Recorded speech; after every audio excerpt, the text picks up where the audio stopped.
గ్రామ వార్డు సచివాలయ సిబ్బందిపై కక్ష సాధింపులు కొనసాగుతూనే ఉన్నాయి. గత ప్రభుత్వం తీసుకువచ్చిన ఈ వ్యవస్థను ఉపయోగించుకుంటూనే అందులో పనిచేసే ఉద్యోగులపై కూటమి ప్రభుత్వం కక్షపూరితంగా వ్యవహరిస్తోంది. అధికారులు చేసిన తప్పులకు కింది స్థాయి ఉద్యోగుల జీతాలు నిలిపేయాలంటూ ఆదేశాలిచ్చింది. రోగం ఒకటైతే మందు మరొకటి అనే విధంగా ప్రభుత్వం వ్యవహరిస్తోంది.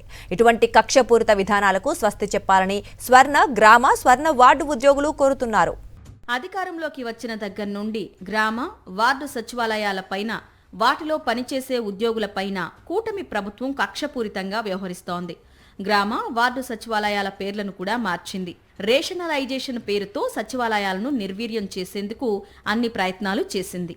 అవకాశం వచ్చిన ప్రతిసారి గ్రామ వార్డు సచివాలయ ఉద్యోగులను ఇబ్బందులకు గురి చేస్తూనే ఉంది. అనధికార డిప్యుటేషన్లలో ఉన్న ఉద్యోగుల వేతనాలు నిలిపివేయాలంటూ స్వర్ణ గ్రామ స్వర్ణ వార్డు శాఖ రాష్ట్ర కార్యాలయం నుంచి జిల్లా కలెక్టర్లకు ఆదేశాలు పంపించింది ప్రభుత్వం. ప్రభుత్వ చర్య వల్ల రాష్ట్ర వ్యాప్తంగా సుమారు 4,000 మంది సచివాలయ ఉద్యోగులు ఇబ్బందులు పడనున్నారు. ఆధార్ సెంటర్ నిర్వహణకు సంబంధించి డేటా ప్రాసెసింగ్ కార్యదర్శులు, డిజిటల్ అసిస్టెంట్లు లెర్నింగ్ మేనేజ్మెంట్ సిస్టమ్ పరీక్ష పాస్ కాలేదనే కారణంతో మే నెల వేతనం నిలిపివేయాలని అనంతపురం జిల్లా నుండి అధికారులు ఆదేశాలు జారీ చేశారు. ఈ ఆదేశాలపై గ్రామ వార్డు సచివాలయ సిబ్బంది మండిపడుతున్నారు. వాళ్ళ ఇష్టారీతిన మిగతా కార్యాలయాల్లో పనిచేయట్లేదనేటువంటి విషయాన్ని గౌరవ సచివాలయాల శాఖ అధికారులు గుర్తించవలసినటువంటి అవసరం ఉంది. ఇదే క్రమంలో మానవతా దృక్పథంతో ఆలోచించి ఉద్యోగులు ఎక్కడైతే పని చేస్తూ ఉన్నారో పని చేయించుకుంటున్నటువంటి అధికారులు మీరిచ్చినటువంటి ఆదేశాలను పాటించకుండా వారు కావాలని చెప్పి ఇంకా కొనసాగిస్తూ ఉన్నారో అటువంటి అధికారుల యొక్క జీతాలు నిలిపివేయాలి. కానీ స్వర్ణగ్రామ స్వర్ణ వార్డు ఉద్యోగులు ఆ పై అధికారుల ఆదేశాలను తూచా తప్పకుండా పనిచేస్తూ నెల రోజుల పాటు నిర్విరామంగా వారిచ్చిన ఆదేశాలు వారు అప్పగించిన పనులు చేసినటువంటి ఆ ఉద్యోగుల యొక్క జీతాలు ఆపటం అనేది అత్యంత బాధాకరమైనటువంటి కడు శోచనమైనటువంటి విషయంగా తెలియజేస్తా ఉన్నాం. డిప్యుటేషన్లో పనిచేసే సిబ్బంది ప్రభుత్వ శాఖల అవసరాలు, స్థానిక పరిపాలనా పరిస్థితులు, ఉన్నతాధికారుల ఆదేశాల మేరకు మాత్రమే విధులు నిర్వహిస్తారని, అయితే ఆ విధంగా పనిచేయడాన్ని అనధికార డిప్యుటేషన్గా భావించడం సరైంది కాదని ఆ సంఘం నాయకులు చెప్తున్నారు. ఉద్యోగులపై అధికారుల ఆదేశాల మేరకే విధులు నిర్వహిస్తున్నారన్న విషయాన్ని స్వర్ణ గ్రామ స్వర్ణ వార్డు శాఖ గుర్తించాలంటున్నారు. స్వర్ణ గ్రామ స్వర్ణ వార్డు శాఖ ఇచ్చిన ఆదేశాలను పాటించకుండా ఉద్యోగులకు అనధికారికంగా డిప్యుటేషన్స్ పేరుతో వెట్టి చాకరీ చేయించుకున్న అధికారులపై ప్రభుత్వం చర్యలు తీసుకోవాలని డిమాండ్ చేస్తున్నారు.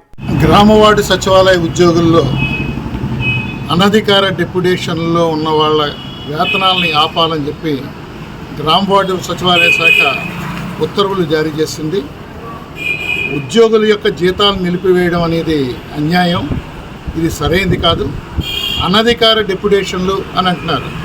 అనధికార డిప్యుటేషన్లు ఎవరిచ్చారు? జిల్లాలో ఉన్న అధికారులు ఇచ్చారు. చర్యలు తీసుకోవాల్సి వస్తే ఈ డిప్యుటేషన్ ఇచ్చిన అధికారుల మీద చర్యలు తీసుకోవాలి తప్ప ఉద్యోగుల తాలూకు జీతాలు ఆపడం అనేది సరైనది కాదు. కూటమి ప్రభుత్వం వచ్చిన దగ్గర నుండి గ్రామ వార్డు సచివాలయ ఉద్యోగులపై పని భారం బాగా ఎక్కువవుతోంది. పరిమిత వనరుల్లో నిరంతరం ఒత్తిడిలో ప్రజలకు సేవలందిస్తున్నారు. ఇటువంటి సమయంలో జీతాలు ఆపేస్తామని చెప్పటం గ్రామ వార్డు సచివాలయ ఉద్యోగుల మనోభావాలను దెబ్బతీయడంగానే తాము భావిస్తున్నామని సంఘం నేతలు చెప్తున్నారు. ఈ విధంగా జీతాలు నిలుపుదల చేస్తే వారి కుటుంబాలు తీవ్ర ఆర్థిక ఇబ్బందులకు గురి కావాల్సి వస్తుందని ఆందోళన వ్యక్తం చేస్తున్నారు. గత ప్రభుత్వంలో అప్పటి ముఖ్యమంత్రి వైఎస్ జగన్ మహోన్నత సంకల్పంతో గ్రామ వార్డు సచివాలయ వ్యవస్థను తీసుకొచ్చారు. ప్రజలకు సేవ చేసే గొప్ప అవకాశాన్ని స్థానిక యువతకు కల్పించారు. తద్వారా 1.35 లక్షల మందికి పైగా యువతకు ఒకే విడతలో ఉద్యోగాలు కల్పించి చరిత్ర సృష్టించారు. చంద్రబాబు అధికారంలోకి వచ్చిన తర్వాత గ్రామ వార్డు సచివాలయ ఉద్యోగులపై కక్ష సాధింపులకు దిగింది.